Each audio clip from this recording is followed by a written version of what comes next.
তো আজকে আমি করে দেখাবো খুবই সিম্পল ভাবে গাজরের হালুয়া। তো তার জন্য আমি এখানে 1 কেজি গাজর ভালো করে ছুলে ধুয়ে নিয়েছি। এবারে গাজরটাকে আমি প্রথমে গ্রেট করে নেব।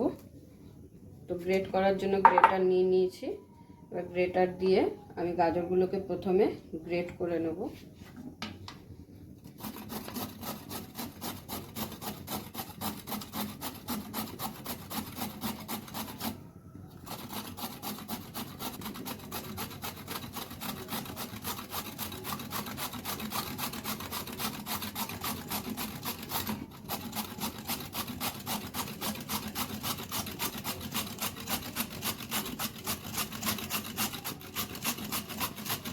তো দেখুন সব গাজরগুলো আমার গ্রেট করে নেওয়া হয়ে গেছে। ঠিক এইভাবে আমি একদম ঝিরিঝিরি করে গাজরগুলোকে গ্রেট করে নিয়েছি। এবার আমি রান্নাটা শুরু করব। তো রান্নাটা শুরু করার জন্য আমি এখানে বসিয়ে দিয়েছি কড়াই, আর কড়াইতে দিয়ে দেবো এখন সামান্য পরিমাণে ঘি।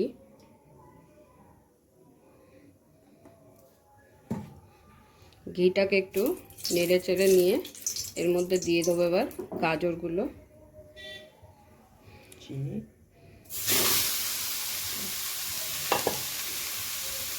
গাজরটাকে ঘিয়ের মধ্যে হালকা করে একটু ভালো করে ভেজে নেব প্রথমে।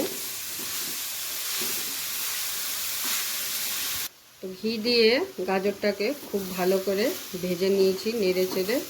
ভাজতে ভাজতে কিন্তু গাজর অনেকটাই নরম হয়ে গেছে। এই যে দেখুন অনেকটাই নরম হয়ে এসেছে। তো এখন আমি দিয়ে দেবো এর মধ্যে চিনি। 1 কেজি গাজরের জন্য আমি এখানে 250 গ্রাম চিনি নিয়েছি।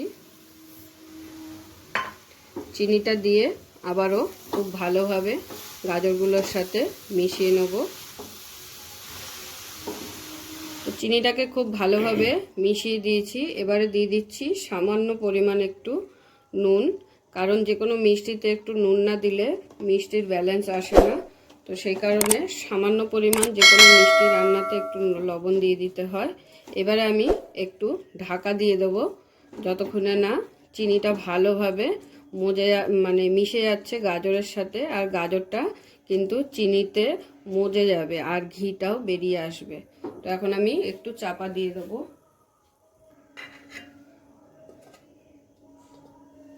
এবারে আমি ঢাকাটা খুলে দেখে নিচ্ছি।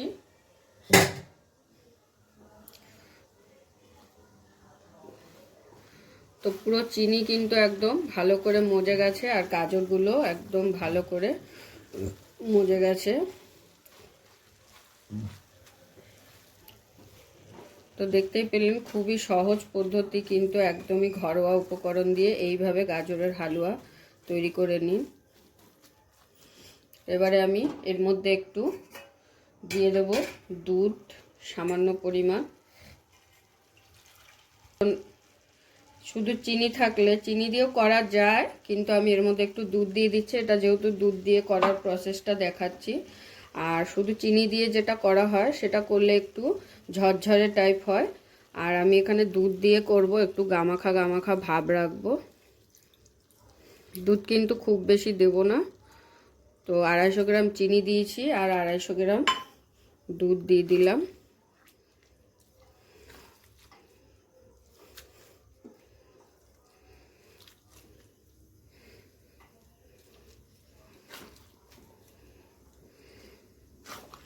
এবারে একটু ভালো করে ফুটে গেলেই কিন্তু আমার গাজরের হালুয়া একেবারে রেডি, গরম গরম সার্ভ করার মতো। তো দুধ দেওয়ার পরে একটু ভালো করে নেড়ে চেড়ে দিলাম। এবার একটু ফুটিয়ে নেব আবার। তো দুধটা খুব ভালোভাবে টেনে গেছে। এবারে এর মধ্যে আমি দিয়ে দেব কিছুটা পাউডার দুধ। এতে কি হবে, এই গাজরের হালুয়ার টেস্টটা একটু অন্যরকম হয়ে যাবে, খেতে খুব স্বাদ হবে। তো সেই কারণেই দেওয়া। এটা ইচ্ছা হলে দিতে পারেন, আর না হলে স্কিপ করে যেতে পারেন। তো এবারে এটাকে খুব ভালোভাবে গাজরের সাথে একটু মিশিয়ে নেব।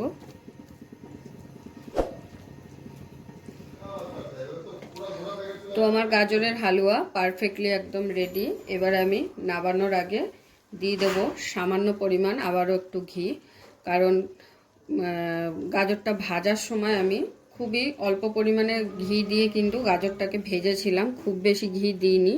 আর নাবানোর আগে এখন দিচ্ছি কেন, একটা ভালো ফ্লেভারের জন্য। তো ঘিটা দিয়ে ভালো করে নেড়ে চেড়ে নিলাম। এরপরে দিয়ে দেবো কিছু নাটস। এটা হচ্ছে আনমোল বাদাম, কাজু বাদাম, আর দিয়ে দিচ্ছি কিছুটা পেস্তা বাদাম। তো যার ঘরে যেরকম শুকনো নাটস থাকবে সে সেই অনুযায়ী কিছুটা নাটস দিয়ে দেবেন, এতে খেতে অসাধারণ হবে। তো আমি কিছুটা নাটস দিয়ে আবারও ভালো করে গাজরগুলোর সাথে একটু মিশিয়ে নিলাম। তো ফাইনালি আমার গাজরের হালুয়া কিন্তু পারফেক্টলি একদম রেডি হয়ে গেছে। এবারে গরম গরম প্লেটে সার্ভ করে নেব। তো আজকের আমার এই গাজরের হালুয়া আপনাদের কেমন লাগলো অবশ্যই কমেন্ট করে জানাবেন। একদমই ঘরোয়া উপকরণ দিয়ে, সামান্য ঘরে থাকা সমস্ত জিনিস দিয়েই করে দেখালাম। খুব বেশি উপকরণ দিয়ে কিন্তু আমি করিনি, মাত্র 3 থেকে 4টে উপকরণেই আমার গাজরের হালুয়াটা একদম রেডি হয়ে গেল। তো নামানোর আগে আমি সামান্য একটু এলাচের গুঁড়ো দিয়ে দিচ্ছি। এতে করে কি হবে, খুব সুন্দর একটা ফ্লেভার আসবে। এলাচের গুঁড়োটাকে ভালো করে গাজরের সাথে মিশিয়ে দিলাম। এবারে আমি গরম গরম প্লেটে সার্ভ করে নেব।